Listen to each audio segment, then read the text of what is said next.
Link TV presents Mosaic World News from the Middle East.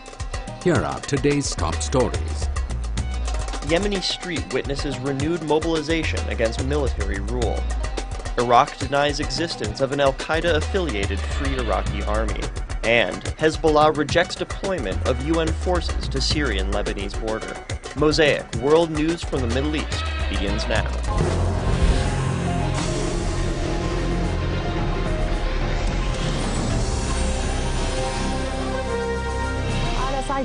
In Yemen, mass protests were held to denounce what was described as assassination attempts against local leaders and the deteriorating security situation in the country. The protesters raised banners demanding an end to military rule and the dismissal of the relatives of deposed President Ali Saleh from their military positions. They also called for accelerating the process of unifying the ranks of the military and security apparatus. To express their popular fear of the repercussions of the security breakdown in Yemen, these protests were held in the capital, Sana'a, and a few other cities under the banner, "A Salute to National Leaderships." Those raising this slogan do not hide their fear of a possible return to violence in the country, especially after it was said that an assassination attempt targeted Yassin Saad Nahman. He is the most prominent leader of the Joint Meeting Parties Coalition and the Secretary General of Yemen's Socialist Party. Before this attempt, his comrade in the party, Transportation Minister Wa'id Batib, was also targeted. We are sending them the message that playing with fire will ultimately get them burned. As for the country, its countrymen, and its leaders, they are all on the same side and share the same dedication to fulfill the goals of the revolution. ما حدث مع ياسين سعيد نعمان أشعل غضب شباب الثورة. What happened to Yassin Saad Nahman ignited the anger of the youth of the revolution, the political parties and civic society organizations throughout the country. Yet, those demonstrating in Sana'a wanted to express themselves in a different manner. So, they marched from Dagir Square to the same spot from which the soldiers fired at Nahman's car. The assassination attempt is one of the outcomes of the criminal immunity that was granted to the criminal and exposed the revolutionaries and subjected them to threats. The assassination attempt against Yassin Numan is an attempt to kill the last opportunity to build a national civic state by one of the few people interested in doing so. However, the incident opened the door to other issues, leading to a discussion on the need for checkpoints inside Sana'a, while the Gulf Initiative stipulated the removal of all armed figures. In one way or another, this reflects a clear security division. The capital remains divided between forces affiliated to the Presidential Guard and others affiliated to the 1st Armored Division that joined the revolution. Security fears are once again appearing on the Yemeni scene. This time, they are targeting political figures, and if the security situation remains as is, the political process will continue to take one step forward and several steps back. Hamdi al-Bukhari, Al Jazeera, Sana'a. In Jordan, the Islamic Front organized a march launched from the Husseini Mosque in the capital Amman to demand political and economic reforms and to combat corruption in the country. Participants in the march, that was called the We Are Proceeding, confirmed their objection to the parliamentary election's One Voice law. The participants in the march vowed to boycott the next parliamentarian election in the wake of the One Voice law, which they described as broken.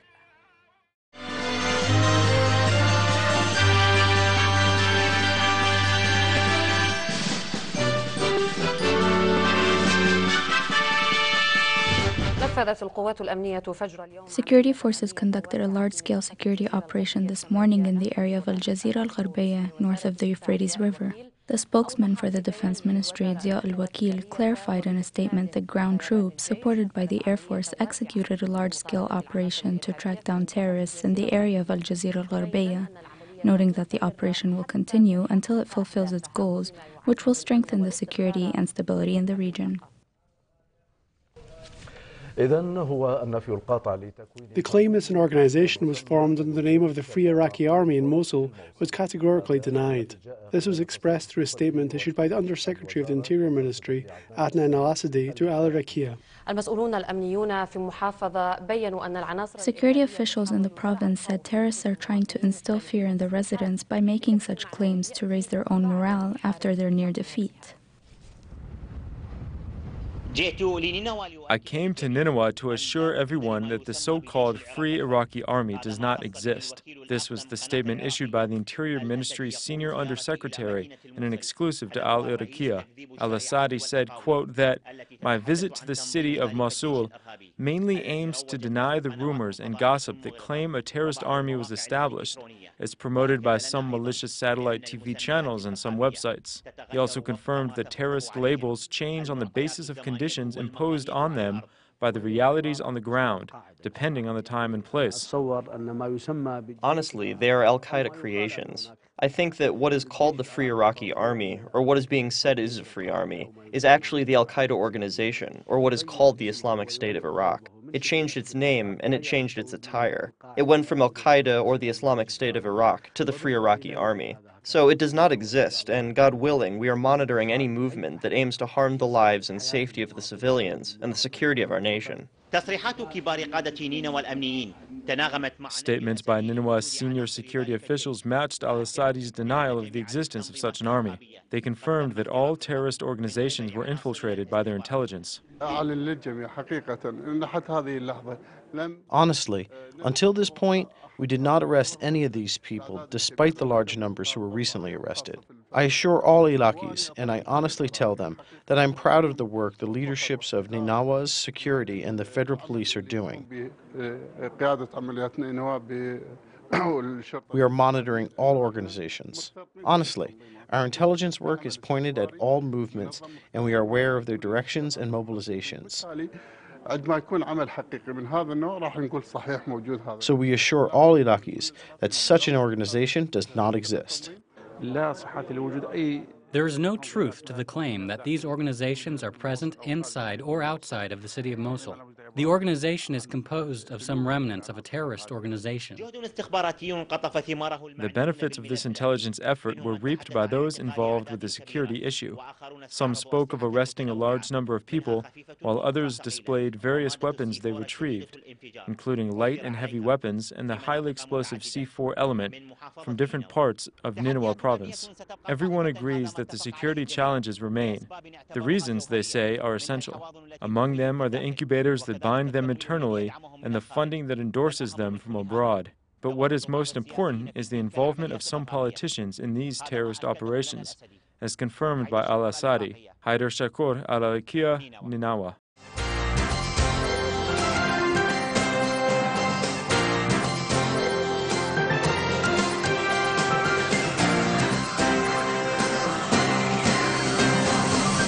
A Qassam rocket scored a direct hit on a home in Sderot early this morning. The residents of the house were home at the time of the blast, but they miraculously escaped injury. The house sustained slight damage. Security forces arrived at the scene to remove the rocket, which failed to explode completely when it hit the house. An additional Qassam hit an open area in Sderot early last night. Another rocket hit the Ashkelon region during the visit to the damaged house. Home Front Minister Avi Dichter said Israel must alter its deterrent strategy vis-a-vis Gaza-based terrorism. He stressed that the government needed to initiate, at its time of choosing, a way to completely stop the terror. A new International Atomic Energy Agency report says that despite the threat of an Israeli or U.S. military strike on Tehran's nuclear facilities, the Islamic Republic was rapidly increasing the enrichment capacity of one of its sites, buried deep underground to withstand such a hit. And the chairman of the U.S. Joint Chiefs of Staff said he would not want to be complicit in any Israeli strike on Iran. IBA's Eli Wogelenter has more. Iran has expanded its potential capacity to refine uranium in an underground site by doubling its centrifuges from 1,064 to 2,140, an International Atomic Energy Agency report said last night. According to the latest quarterly report on Iran's disputed nuclear program, Tehran continues its uranium enrichment and hides the 2,140 centrifuges in Fordow facility, in which 696 were operating. The IAEA report also said the nuclear facilities were buried deep inside a mountain for better protection against military strikes. The UN nuclear watchdog urged Iran to immediately open Parchin military base to UN inspectors to clarify its nuclear program. The IAEA's quarterly report said buildings had been demolished and earth removed at a military site the agency wants to inspect, in what Western diplomats see as an effort by Tehran to remove any evidence of illicit nuclear-linked tests. An Iranian lawmaker said today that the UN report is nothing but a political move aimed at overshadowing the non-aligned movement conference in Tehran. In Washington, the White House said that it was examining the UN report and reiterated that the window of opportunity to resolve the issue diplomatically will not remain open indefinitely. You're closely studying the details of the report, but broadly speaking, it is not surprising that Iran is continuing to violate its obligations.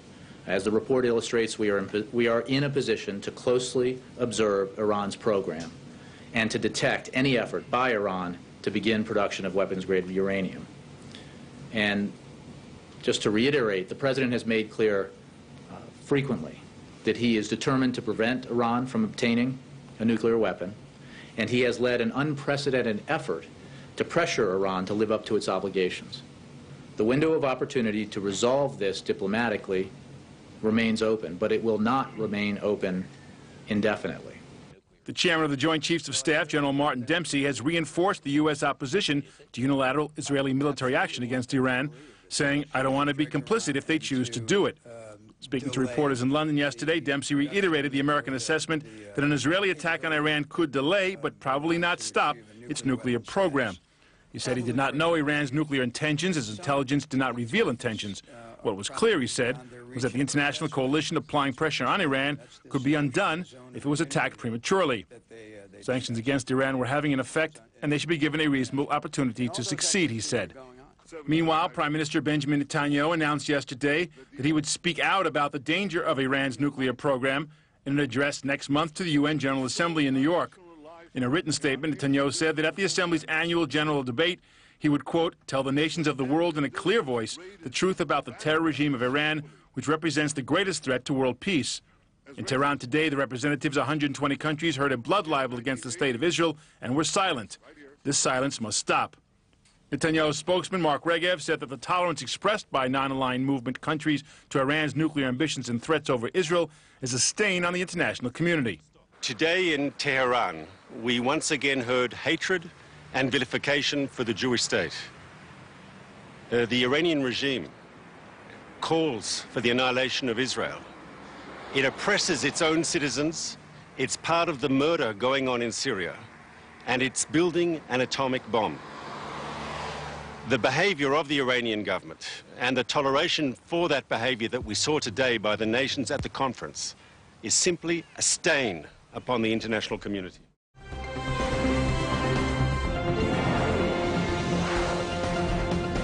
Leader of Iran's Islamic Revolution, Ayatollah Said Ali Khamenei, blames the United States and Israel for the bloodshed in Syria. Ayatollah Khamenei has described the killing of people in Syria as unacceptable. He said those who sponsor terrorist groups and supply them with arms are responsible for the situation there. He said if the protesters in certain European countries were supplied with money and arms, they would witness the same situation in Syria. Ayatollah Khamenei made the comments in a meeting with Syrian Prime Minister Wael Nader al-Halki. Ayatollah Khamenei also called for the Syrian government to push ahead with its political reforms. He said the non-aligned movement should get politically involved and help put an end to the situation in Syria. Ayatollah Khamenei also received Iraqi Prime Minister Nouri al-Maliki. The Iraqi leader said Tehran and Baghdad can play a significant role in regional developments. Ayatollah Khamenei held separate meetings with a number of other senior officials from countries attending the 16th non-aligned movement in Tehran. EU Foreign Policy Chief Catherine Ashton will soon hold fresh talks with Secretary of Iran's Supreme National Security Council, Dr. Saeed Jalili, over the country's nuclear energy program. European sources say the talks could take place within days, but no exact date has been set so far. It is also not clear whether the meeting would be face-to-face. The International Atomic Energy Agency on Thursday released its latest report on Iran's nuclear energy program. The report said Iran has increased enrichment capacity at one of its major nuclear sites in southern Tehran. Some Western countries accuse Iran of seeking nuclear weapons. Tehran strongly rejects the allegation and insists its nuclear program is purely civilian. Another U.S. drone strike in Yemen. At least 8 people are killed in the air attack in the country's east. The incident took place in Hadramaut province. This is the second such attack in the region over the past 2 days. On Wednesday, a similar drone strike killed 4 people traveling in a vehicle. The U.S. operates its drones in Afghanistan, Pakistan, Somalia, and in Yemen. It claims the unmanned aircraft target militants, but most of the victims turn out to be civilians. The UN has called on Washington to hand over footage of its drone strikes for an independent investigation or face an inquiry by the international body.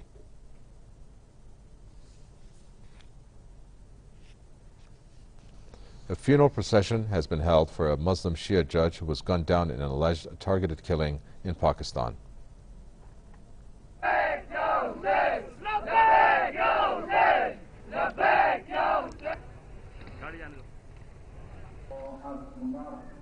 People came out in the streets in the southern city of Karachi to mourn Zulfikar Naqvi. Unidentified gunmen killed the judge along with his driver and bodyguard in southwestern Balochistan province on Thursday. He was the additional session judge in Quetta. Karachi lawyers have staged a strike in protest at his murder. Different Shia groups in Pakistan have also condemned Naqvi's killing. They say Shias have become a frequent target of attacks in Karachi, Quetta, Gilgit, and Punjab.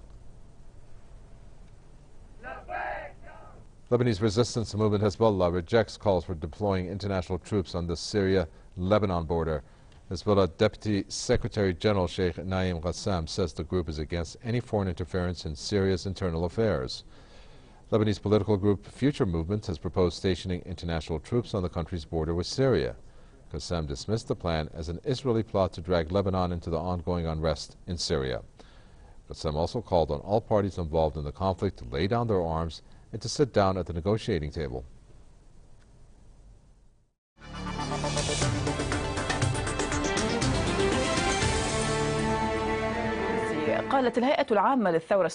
The Syrian Revolution's General Commission said that 37 people were killed today, most of them in Homs, as a result of the shelling on its old neighborhoods. And as clashes are reportedly continuing to rage in the city of Aleppo, opposition activists said areas in Dar'a, Deir ez-Zur, Idlib, the countryside of Damascus, and others are being shelled. Protests were also held, during which opposition members called for the downfall of the Syrian regime. Daraya, in the countryside of Damascus, and the northern Lebanese city of Tripoli, shared the name of this Friday's demonstration. Syrian opposition members took to the street in various parts of the country to call for the downfall of the regime, as accustomed since the beginning of the uprising.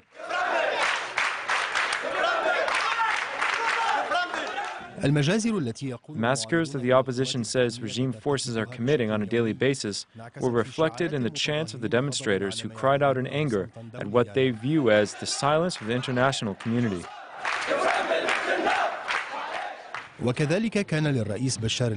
President Bashar al-Assad also had his share of chants and slogans in response to his latest interview with the pro-government channel Al-Dunya TV.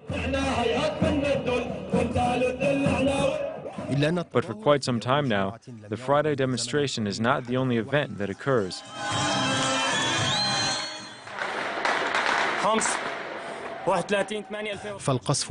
The shelling and the search for bodies in the rubble of the buildings, which are destroyed by the Syrian army's artillery or its fighter jets, has become a daily part of the lives of the Syrian people, as shown here in Aleppo's town of Abu Tuher. The same applies to the abduction of government members and their display in video clips. Official Syrian media said government forces destroyed dozens of cars carrying machine guns in the countryside of Aleppo and raided a rebel-held base in Homs, killing a number of rebels. Meanwhile, the city of Aleppo witnessed intense clashes, particularly in the neighborhoods of Saif al-Dawla, Hanano, and al-Sakhur, according to activists. Parts of Dar'a province came under violent shelling and witnessed clashes as well. The shelling targets the eastern neighbourhoods at times and the western parts of the city at others. The situation in the city of Busra al-Harir is bad. We saw a massacre that took the lives of almost 35 people. There were many injured in this town. Opposition activists spoke of executions in the countryside of Damascus as battles. Shelling and gunfire was reported in the provinces of Deir ez-Zur and Hama. Wa'el al-Hajar, BBC.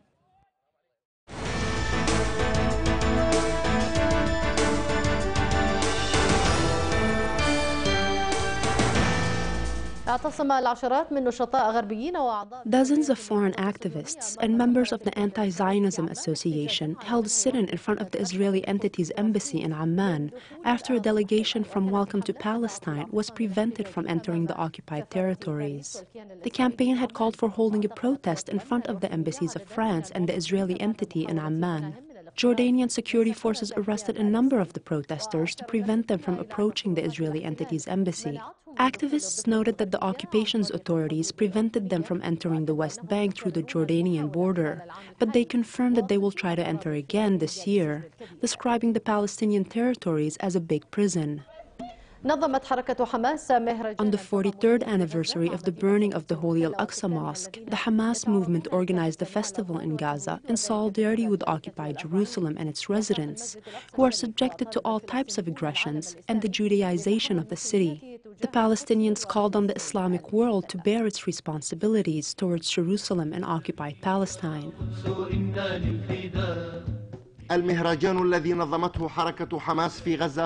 The festival that was organized by Hamas in Gaza on the 43rd anniversary of the burning of the Holy Al-Aqsa Mosque provided an opportunity to expose the ongoing Zionist crimes and plots to take over Jerusalem and the attempts to Judaize it, demolish its holy sites, and implant imaginary and forged realities for the Jewish people underneath the city. The Zionist enemy is increasing and continuing its operations to dig and establish a network of tunnels underneath the Holy Al-Aqsa Mosque and its squares and surroundings. The Zionist enemy is using chemical substances to burn and fragment the foundations of the Holy Al-Aqsa Mosque. Hamas confined the inevitable demise of the Israeli occupation from all of Palestine and the nation's holy sites, adding that the demise of the occupation is a mere matter of time.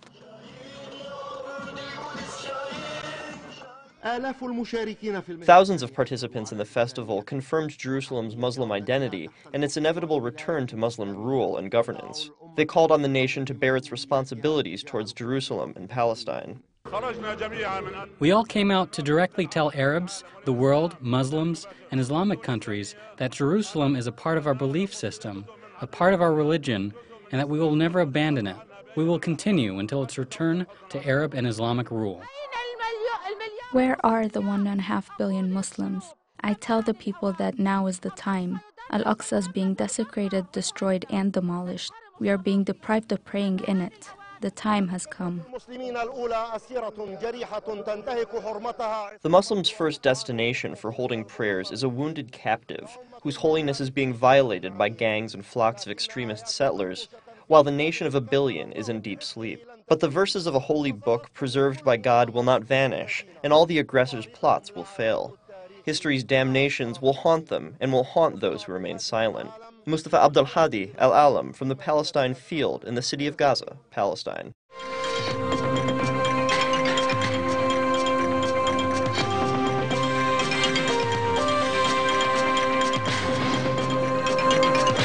In the Western Sahara, the president of the Robert Kennedy Center for Justice and Human Rights, Kerry Kennedy, led a delegation that included representatives of international human rights organizations to Sahrawi refugee camps. She described the conditions of these camps as distinguished. The president of the Kennedy Center expressed admiration for the peaceful struggle of the Sahrawi people for their right to self-determination. She confirmed that she will raise awareness about the Sahrawi issue in all the countries she will visit and with the organizations that have ties with her foundation. The members of the delegation heard input from representatives of organizations working with the families of prisoners, missing persons, and victims of anti-personnel mines, which the Moroccan occupiers placed along the wall that separates the desert into two parts. At the end of the visit, the delegation was received by Sahrawi President Mohammed Abdelaziz. In attendance were Sahrawi officials. The delegation plans to work on a detailed report about this mission and to publish it in the near future. Trust in the UN Secretary-General's personal envoy to the Western Sahara, Christopher Ross, was renewed, and he has maintained his post. Katia Ahmed reports.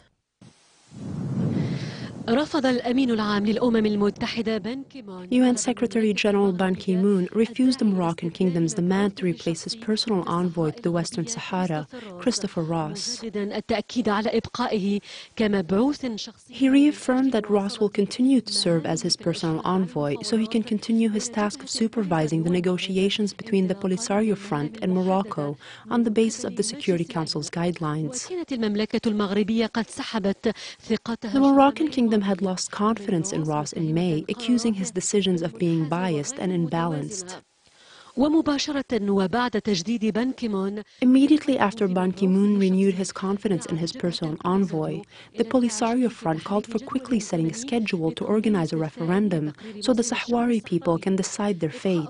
Keeping Ross as the head of this mission will certainly guarantee negotiations will proceed according to international legitimacy that states that the Sahrawi people have the right to self-determination.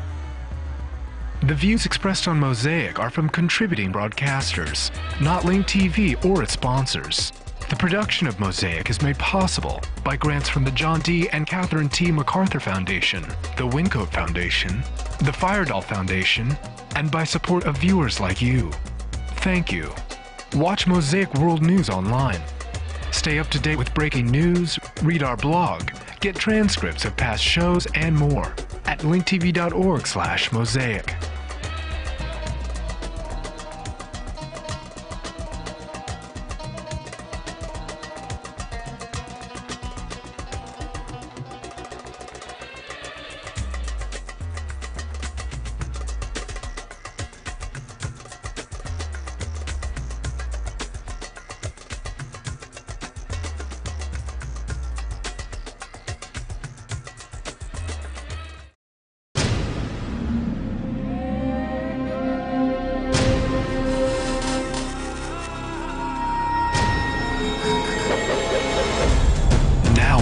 Airwaves, a global channel of uncompromising stories, world news, documentaries, entertainment, and culture.